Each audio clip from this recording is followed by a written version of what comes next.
Hey everybody, welcome to episode 186 of Is This Thing Working? Good morning, Denise. How you doing? Oh, I am doing awesome today. So glad to be here on this hump day on Wednesday.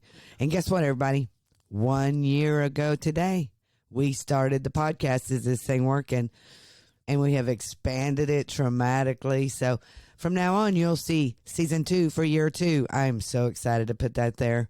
And I want to thank everybody out there for helping us and supporting us and listening every day and just making our day great. We have a great day every time we sit here and talk to you. Yes, we do. And we've got a few words for you to listen to from one of our fearless leaders, Steve Bannon, who has been held as a political prisoner. We're on day 43 now of this. And if there's been anything that's been a travesty that you've witnessed or heard of or read about in the news, them jailing Steve Bannon is the biggest travesty that I've seen. And it's a big deal. It's a really big deal that he's in prison right now, right before the election, when he has been working extremely hard for years trying to get the posse and everyone to become informed and be engaged. And this is, listen to what he has to say. Yep. That long road to victory. What can everyday regular citizens do to be more like Breitbart? An informed citizenry is an empowered citizenry. That's why people got to go to things like Politichicks. That's why they have to go to the BreitbartNews.com websites. That's why you have to go to Drudge and they have to go to Daily Caller. Just get more information. Remember, the more you understand, the stronger you become. The mainstream media and the progressive left always wants to obfuscate the facts. America has a great sense of common sense. Right? The American people are very practical, very pragmatic, have a lot of common sense. Once they understand the facts, they'll make the right decision. We've always made the right decision throughout our history, and that's why the mainstream media does so much to obfuscate the facts. So I think just learn more. Go to Politichicks, go to Breitbart, go to all these different sites and just gather more information. Don't let people tell you what to think. Don't even let the pundits on Fox tell you what to think. Make up your own mind. Get more information. Get engaged. Get involved, and you'll see what's empowered all these people to come out to the Tea Party rallies. So I think it's just learn more and then act on what you know. Couldn't agree more. And what do we tell you each and every day on our show? One of our biggest mottos is be informed and become engaged. Just like he said, the more informed you are, the more empowered you are. The more you understand, the stronger you become. Man, and it's all common sense. It is. We are common sense every bit people. Of it, man. You know, this extremist that the left like to call us, that's obfuscating exactly what Steve Bannon was saying. You know, they're trying to tell you that we're extreme. And this, when he gave this speech or when he was talking to this reporter, this was in 2012 at a Tea Party rally. Yeah, exactly. So this is how long that this has been going on, and it's getting bigger and bigger and bigger. And folks, we need you. We need you to vote. Hey, I get it. Yeah. I get every single election cycle is crazy. And I get that we are having issues at the ballot boxes. Yes. I do. And we all do. And we're going to talk about that. We're going to talk about the mainstream media and how, they're going to turn everything around on you, and you don't know who to believe or what to believe. But you need to do your research. And we're going to talk about things that are happening in Texas today and how they're trying to keep our elections secure. So with that, let's pay a little bills. We would like to welcome our new sponsor to Is This Thing Working? So help us welcome Cornbread Hemp. Their mission is to draw on Kentucky's 250-year legacy of growing hemp, as well as the state's unique climate and soil, to manufacture the highest quality cannabis products available in America. They proudly offer full-spectrum, USDA organic CBD products with up to 2 milligrams of THC per serving. Their plants are grown in what's known as the Bluegrass Basin, which produces the highest quality hemp alongside the best bourbon and fastest racehorses.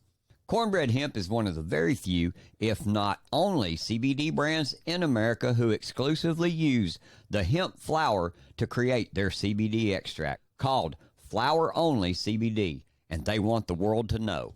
Please check out Cornbread Hemp by going to cornbreadhemp.com right now for a 30% off your initial purchase of any products on the website. Again, go to cornbreadhemp.com and use promo code ITTW for this special offer. Remember, you get 30% off, promo code ITTW. And welcome to the show. We want to state these are our opinions and our assertions. And if you agree with us, tell your friends and share the show. And as always, if you don't agree with us, tell your friends and share our show. And make sure you stomp that like button and follow everywhere you see the name Is This Thing Working? And our podcast is available for download, as always, on Apple, Spotify, and YouTube, and wherever you listen to your podcast. Also, download the Rumble app so you can follow the show and you'll receive instant notifications when we go live every Monday through Friday at 2 p.m. Central Standard Time. Awesome. Let's do it. Let's get moving. You know, we were already talking about Steve Bannon, and like we said, he's been unjustly held in federal prison for 42 days since July 1st, 2024. We had mentioned on the show that he might get out early, and that is not the case. I found out today. That's just a rumor going on. He will not get out until the end of October unless we do something about it. Exactly. And Grace Chong has come out with the call to action. We've done this call to action several times already, and we really need you to call your congressman. Exactly. Really. Call your congressman, call your representative, call your senators. Call them and tell them you need to vote to condemn the January 6th committee as being illegitimate. They were illegitimate.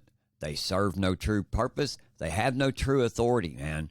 Call, tell them, talk to your senators. Put the heat on them about this, man, because this is wrong. And as President Trump says, it's true. If they'll do it to him, they'll do it to you. They've done it to Peter Navarro. They've done it to Steve. And we've been talking about what they're doing to the January 6th, people, the prisoners and the there. Prisoners there, Yes. the political prisoners.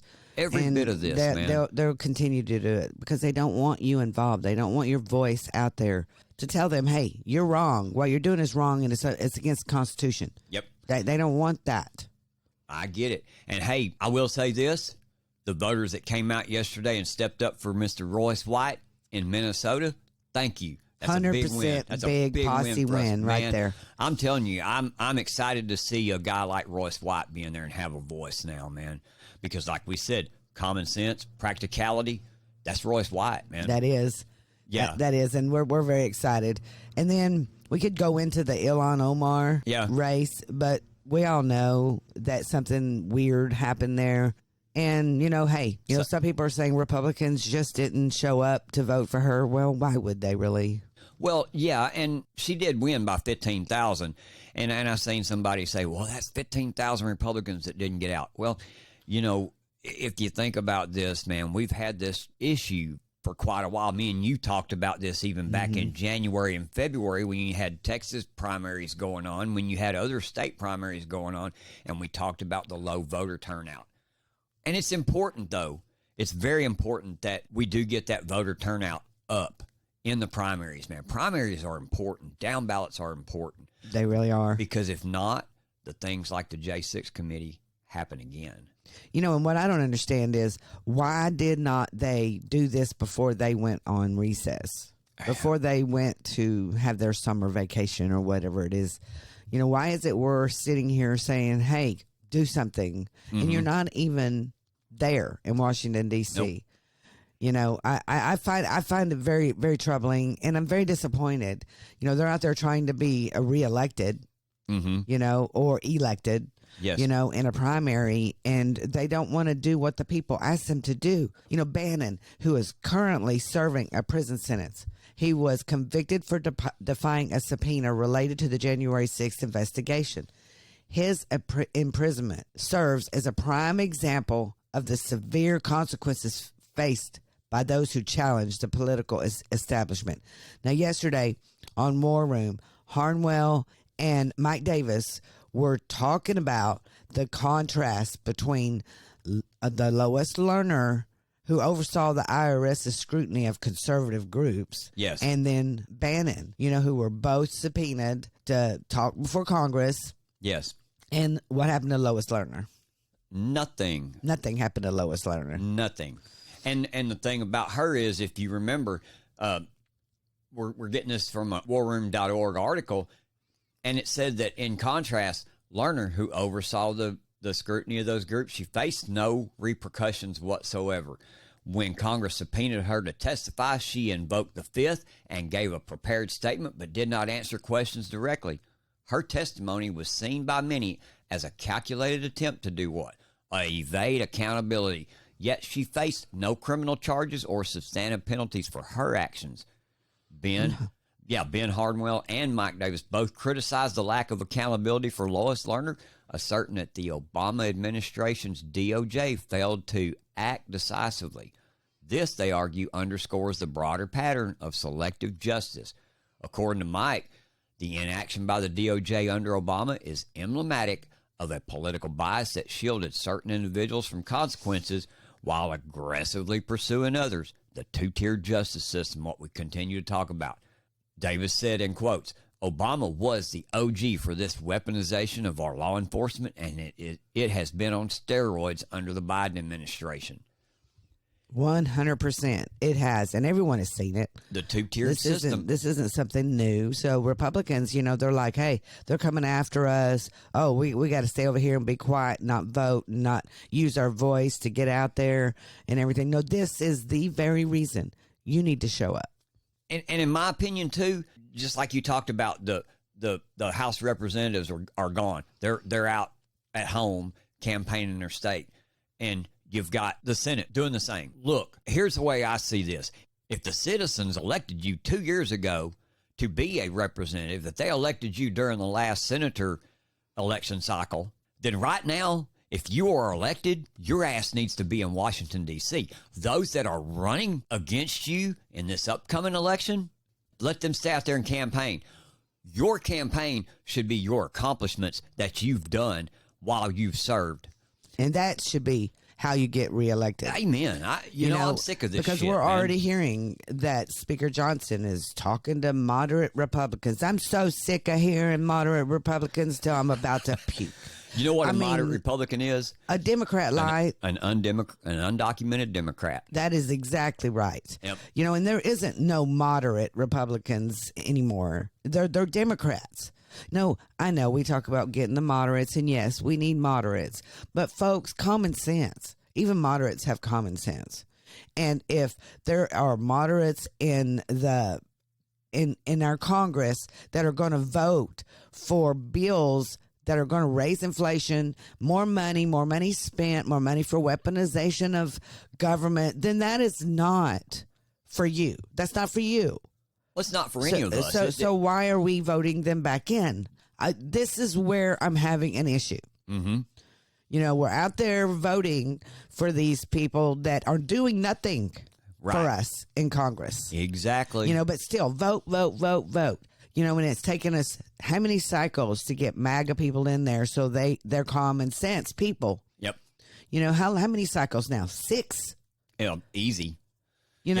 I mean, there comes a time when you just have to say, stop. Let's all get it, man. just, stop and use our common sense and know that America does not need another penny spent. Not another one. No, as a matter of fact, you need to take away some stuff. You need to balance the budget. Let's keep the show rolling then. Let's move on to the next thing. Boy, we ran it there, didn't we? But I'm so tired of them, man. Me too. And then after the way maybe today by Wednesday and watching everything that's been going on in the false news after President Trump's thing that his interview with Musk, and then CNN's Dana Bash blatantly lied about Trump and Musk's conversation last night on Monday night. She falsely claimed that Musk and Trump said that it was okay to drop nuclear weapons on Japan in World War II. Millions of people listened to this. I mean, I guess CNN does not think that their people listen to other people as well. Everyone caught her on it. They caught her on this lie, listened to what she had to say. I want to play one exchange that was kind of classic. Well, there were a lot of exchanges that were classic Donald Trump, but this one really stuck out to us. And Nagasaki were bombed, but now they're like full cities again. So Right, it's right, really right. not That's something that, you know, That's right. so it's not as scary as people think, basically. So that was more Elon Musk than Donald Trump talking about, sort of suggesting that what happened almost 80 years ago, I think 80 years ago next year, the bombing of Hiroshima and Nagasaki, now it's okay. Kind of trying to blow off the impact of that. Yeah, and that is not what they said at all. That was 100% completely false. They were talking about using nuclear power to generate electricity and how even that there's been accidents, it's eventually safe to move back to those areas that it was evidenced by how Hiroshima and Nagasaki are both thriving cities now. Yeah, and it says also historians and military officials have said that far more people would have died in the U.S. if they did not drop the atomic bombs on Japan, because the U.S. would have had to invade Japan, and more American soldiers and Japanese would have died as a result. But the whole thing is they took everything out of context. Yes, they Listen did. to the real conversation. Fantastic. But to me, the biggest problem is not climate change. It's not, and everything's, a problem, but it's degrees. To me, the big problem is the nuclear power. The power of nuclear is so great. And when I talk about I'll prevent World War III, I will. But the truth is that you have to, because this is no longer army tanks going back and forth and shooting at each other. This is a level of destruction and power that nobody's ever seen before. Yeah, and actually, there's the bad side of nuclear, which is a nuclear war, very bad side. But there's also, I think, nuclear electricity generation is underrated. You're right. And it's actually, people have this fear of nuclear electricity generation, but it's actually one of the safest forms of electricity generation. It's just a huge misunderstanding. And if you look at the injuries and deaths, caused by, say, I'm not going to try to pick on coal mining, but just any kind of mining operation. Right. And there's a certain number of injuries and deaths per year. And you compare that to nuclear. Nuclear is actually way better. So it's underrated as an electricity source, and I think it's something that's worth reconsidering. But there's so much regulation that people can't get it done.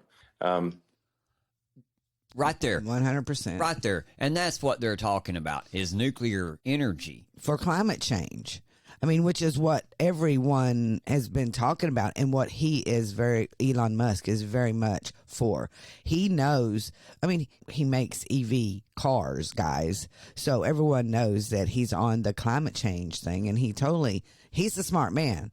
So I will listen to him over climate change before I listen to anybody else in the mainstream media, because he has really researched this and he knows what's going on. If you listen to the conversation, he says it's not going at the rate that they're telling you, but it is happening, and we all know it is happening, but not at the rate that they're telling you. The falsehoods all the way around is just out of control. And then Kamala Harris's campaign, their team is now editing new headlines in her favor without the outlet's knowledge. What is she saying? She's saying stuff like, it's a sponsored ad above a headline of, let's say, for example, The Guardian, which is what they used on Fox News this morning, but it's all over the place. And she changes the headline for her favor. So this is the kind of news that you're going to be seeing. Everything's going to be sponsored by the Harris campaign, and it's mainly just so you can see her name out there and the falsehoods about her, period. Because everything about Kamala Harris's campaign is false. It's fake. It's AI. It's anything but truthful to you. And be honest with you, folks, it is nothing about you. It's everything that Biden administration has done and will continue to do under her regime. But it's not all bad news. We got some good news yesterday, too. The Fifth Circuit Court of Appeals Judge James C. Ho, he ruled that geofence warrants violate the Fourth Amendment. Julie Kelly reported on this. She said, if you recall, the FBI sought and received a Google geofence warrant on January 6, 2021. This is the statement by Judge Ho. He says, geofence warrants are powerful tools for investigating and deterring crime. The defendants here engaged in a violent robbery and likely would have gotten away with it but for this new technology. So I fully recognize that our panel decision today will inevitably hamper legitimate law enforcement interests. Couldn't agree more. 100%. Couldn't agree more. But here is the main point. He said, but hamstringing the government is the whole point of our Constitution. Our founders recognized that the government will not always be compromised of publicly spirited officers, and that even good faith actors can be overcome by the zealous pursuit of legitimate public interest. If men were angels, no government would be necessary. And it said, if angels were to govern men, neither external nor internal controls on government would be necessary. But experience has taught mankind the necessity of auxiliary precautions. It's because of human nature that it's necessary to control the abuses of government. And This is a great decision. It's one that changes everything. And it's time for judges to really stand up and really read the Constitution again. I mean, because it needed to be done a long time ago. Yes, it did. And I love that sentence that he said, but hamstringing the government is the whole point of our Constitution. Amen to that, because our Constitution was founded on the abuse of power by a tyrannical government. Our whole country was founded on that, and our Constitution is set up to protect who from the government? Not the government from the government. It's set up to protect me from the government, you from the government, from the overreaching subjugation of that government. If you're searching for the perfect coffee to kickstart your day, look no further than Coffee Brothers. Ethically sourced and expertly roasted, each batch of Coffee Brothers beans is a celebration of flavor. Whether you crave a bold dark roast or a smooth balanced light roast, they've got you covered. Experience the difference in every sip with notes of chocolate, berries, and citrus that make every cup unique. Plus, with their commitment to sustainability, you can feel good about the coffee you're drinking. Visit coffeebrothers.com and elevate your coffee game today. Awesome. Please click that link below. We love us some Coffee Bros. I got some right here in my cup. It's really good. I love Coffee Bros. Yeah, it keeps me going every morning. Man, let me tell you, Texas, they have a lot going on. We haven't been able to cover Texas very much lately, but man, our Texas Attorney General and many other people are stepping up. And guess what? A Democrat election worker in Harris County, Texas, was charged with 6 felonies for his role in rigging the 2022 election after probe finds insufficient paper ballots in Republican precincts. I remember this happening in 2022 and how the Harris County kept saying, oh, it's the best election ever, like they always do, like they did in 2020. Yeah. You know, it's the greatest election ever. Democrat District Attorney Kim Ogg on Tuesday announced tampering and theft charges against election worker Daryl Blackburn after there was a paper ballot shortage at 119 polling locations across Harris County. The investigation found there was insufficient paper ballots in many Republican precincts. Texas Governor Greg Abbott in November 2022 called for an investigation into widespread problems with Harris County elections. You know, they have also been audited, and they have been, you know, like we have this thing in Texas now where you audit the big cities, and it's done by draw, like random. It's a random draw. And Harris County has been randomly drawn twice, and they're like ticked off. But they're getting caught. Yeah. You know, and this is what we need. We need people to know that Harris County, we do have problems in Texas's election in the big cities. We do. And whether or not you can sit there and say, you know, well, Texas, you know, they take your driver's license, they take your ID, and they, you know, they don't register illegals and everything. But they are doing the exact same thing because the federal government is handling all of that. And so it's happening here in Texas. Right. So anyway. One of the things to point out with that, and you say that how the federal government's involved, or that we've got this issue, because we do, with election integrity. Mm-hmm. This, by the great Jim Hoft at the Gateway Pundit, this is an article we've seen this morning, and it said that the nation's top hackers at DEF CON conference once again easily breach U.S. voting machines. Yet what? Republicans continue to ignore this crisis year after year. Yeah, we say it over and over. I mean, it has been out there. We have been talking about this for years, and they still, that's like we're saying, we still vote them in, and they still do nothing. They do absolutely nothing. And obviously, their votes are good. We don't even know if theirs are anymore. No. We have no confidence in our elections. But that's me. I question both sides' results a lot of times. I yes, do. I do too. I wondered how Tony Gonzalez won. Exactly. I wondered how Dave Phelan won. Mm-hmm. I wonder these things all the time.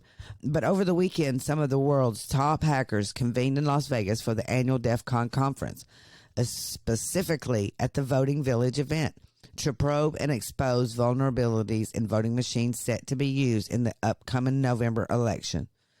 So these hackers at the Voting Village tested various voting machines and related equipment, attempting to bypass security measures. And meanwhile, election officials discussed misinformation and disinformation threats. The findings from this year's event will be detailed in a forthcoming report by the organizers. But this is just basic stuff that should be happening, and it's not happening. So, yes, I'm worried about things that are not being fixed. Aren't you worried about things that are not being fixed? That's why I went on my little rant at the start about the fact that our Congress is sitting at home right now, and they've done absolutely nothing in the past 4 years to fix anything that they could. And it seems to be that one of the biggest and busiest people to help fight voter fraud and to restore election integrity is Ken Paxton. Yes. And our Texas Secretary of State, Jay Nelson, she came out with a statement yesterday to remind Texas of measures the state takes to stop non-citizens from voting. So let's hear what she has to say, because, I still don't have any confidence in that. But, hey, she come out and she says, hey, you should. The state of Texas uses safeguards and checks against non-citizen voting, which is illegal under state law. Well, it's illegal under federal law as well. State and federal law prohibit non-citizens from registering and voting in any Texas election. When registering to vote, Texans must attest to being a U.S. citizen. Providing false information on a voter registration form subjects applicants to criminal penalties, including jail time and a fine. It is a second-degree felony for a non-citizen to vote in Texas under House Bill 1243, which Governor Greg Abbott signed into law last year. So does it say on there when you're registering to vote if you're a U.S. citizen? But my point is, do they ask for proof? That's what I'm wondering. Yeah. Because I don't think it is on the federal one. There is nowhere where you write that, because honestly, folks, only citizens should be registered to vote. If you're given a register to vote form, then you should be an American citizen. Well, and it says that in 2021, Abbott signed into law Senate Bill 1, SB 1, which created additional election integrity measures, including ongoing citizenships of Texas voter rolls and ID requirement for what? For mail-in ballots. The law also increased penalties for false statements on a voter registration application. What is that going to do after they've already cheated? Exactly. Because for some reason you can't go back and, audit and then anyone else win, hardly. I mean, we did have someone do that here in Texas. I will give them credit for that. They did, allow that governor or that mayor who ended up winning here in Texas after going through an audit. But our Ken Paxton, he has been busy. He's the greatest attorney general in America. Well, we have two of them. Andrew Bailey is one also. Right. So we'll give him hat tip also. But breaking news, Attorney General Ken Paxton is suing General Motors for unlawfully collecting drivers' private data and selling it to several companies, including insurance companies. Yeah, he goes on to say that our investigation revealed General Motors has engaged in egregious business practices that violated Texas privacy and broke the law. We will hold them accountable. Companies are using invasive technology to violate the rights of our citizens in unthinkable ways. Millions of American drivers wanted to buy a car, not a comprehensive surveillance system that unlawfully records information about every drive they take and sells their data to any company willing to pay for it. Yeah, I was blown away by that. And that's what I hope everybody understands. A lot of times when you go to get your car insurance and they offer you those drive safe programs and this kind of thing, and that's what they're wanting to do is GPS your every movement and judge your every hard brake, your every acceleration, your all of this the stuff. Distances you drive, the miles you drive. The miles you drive. The less miles you drive, the less your insurance will be. Right. They try to get you on everything. And then we had another breaking news this morning. Attorney General Ken Paxton also says, I have sent a notice letter to the city of Dallas directing it to withdraw the statement made by the State Fair of Texas. The organization contracted to run Fair Park during the annual event that prohibits citizens from lawfully carrying a firearm on the premise. Texas law clearly states that license to carry holders may not be prevented from carrying a firearm on property owned or leased by the government unless otherwise prevented by state statute. Yep. He says the State Fair of Texas' recent policy that infringes on license to carry holders' Second Amendment rights is unlawful. Dallas has 15 days to fix this issue. Otherwise, I will see them in court. Always. They're always trying to take away your rights, folks. 100%. Always trying to take away your rights. Go, Ken, go. Go, Ken Paxton. We love it. Before we end the show today, we have to go down to the border. Let's do the it. border is a crisis. It's an ongoing crisis. Todd Bensman was on the War Room yesterday talking to Harnwell, and his latest report for the War Room from Panama's Darien Gap exposes a critical failure in U.S. immigration strategy. The Darien Gap, which we've talked about many times, folks, is a treacherous route that's connected Colombia and Panama. It serves as a crucial choke point through which over 1.5 million migrants from diverse regions, including Muslim-majority countries and Africa, traverse en route who come in from the U.S. border. Yeah. Bensman talks about this strategic importance of this region, and we've talked about this too. It's a bottleneck migration route where they all come into here, they all gang up, and then they all must pass through here. And we've talked about how HIAS, the Hebrew Immigrant Aid Society, is down there, and they were down there registering voters. We talked about Resource Center Matamoros and how they're down there doing the same thing. The 60,000 Chinese nationals that came through there. And he goes on to say in this article that amid this crisis, Panama's new president, Raul Molino, has pledged to close the Darien Gap and implement a policy of deportation rather than catch and release. I love that idea. I love that man. idea, too. I mean, that's exactly what we need to do right here. Yes, and Bensman criticizes the U.S. response to this opportunity. He says, where are the Americans? They're gone. You promised us aid and assistance, and there's nothing going on with that. Molino's frustration underscores the critical lapse in U.S. follow-through on promises to support, jeopardizing a golden opportunity to enhance border security. So, folks, when we're talking about Kamala Harris is going to come out and tell you she's going to secure the border, that is false, 100%. She wants an open border. She wants everybody from all these countries that are failing to just come over here. Just come over here and be. Y'all see what's going on in Europe right now with all of the riots and it's all caused by immigration. It's all caused by immigration. Yeah. And they want to get rid of us. They want to take over, and they are taking over, and you're letting them take over by voting for Democrats. Is this thing working? Rise up. Well, hey, everybody, that's it for today. Thanks for listening, and I hope you've enjoyed the show. Hope you've learned some things about what's going on around us in the nation and in your communities. You know, we couldn't do this without your continued support either. We appreciate all of you showing up, taking the time to listen to us today. So please, like I say, make sure to hit the like button, share our show with all your friends. We'll see you next time on Is This Thing Working? And as always, I'm James. And that's my lovely co-host over there. Denise.